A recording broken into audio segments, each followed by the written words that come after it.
The transistor is the most wonderful of inventions. It's given us radios, mobile phones, calculators, computers, heart pacemakers. In fact, the internet would be inconceivable without the transistor. So what is it? Well, the transistor is a little electronic component. And the wonderful thing about it is that it can magnify or amplify signals and switch signals. And that's what we're going to show right now. So this is a typical transistor. This is an NPN transistor called the BC109C. And if you look at the transistor, it's got three connections or three leads. We've got, the first one is the emitter, the second is the base, and the third connection is the collector. Now when we use the transistor, what we do is we set up a current from the emitter to the collector, and then we apply a very small signal into the base. And what happens is that small changes in that base signal actually cause large changes in the emitter-collector current.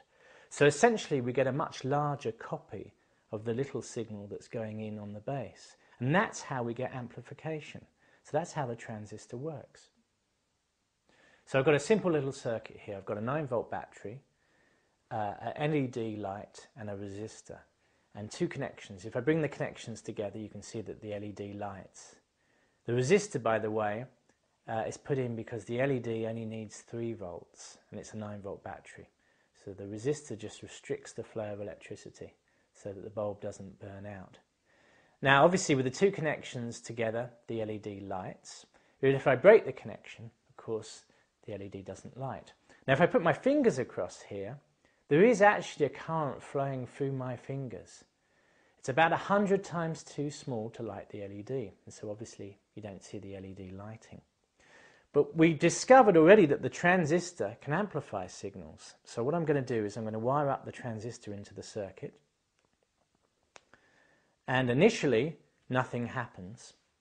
But if I now let the current flow through one finger from the battery into the base of the transistor, that current will effectively be amplified, about 100 times actually, just enough to light the LED. And you can see that the LED lights.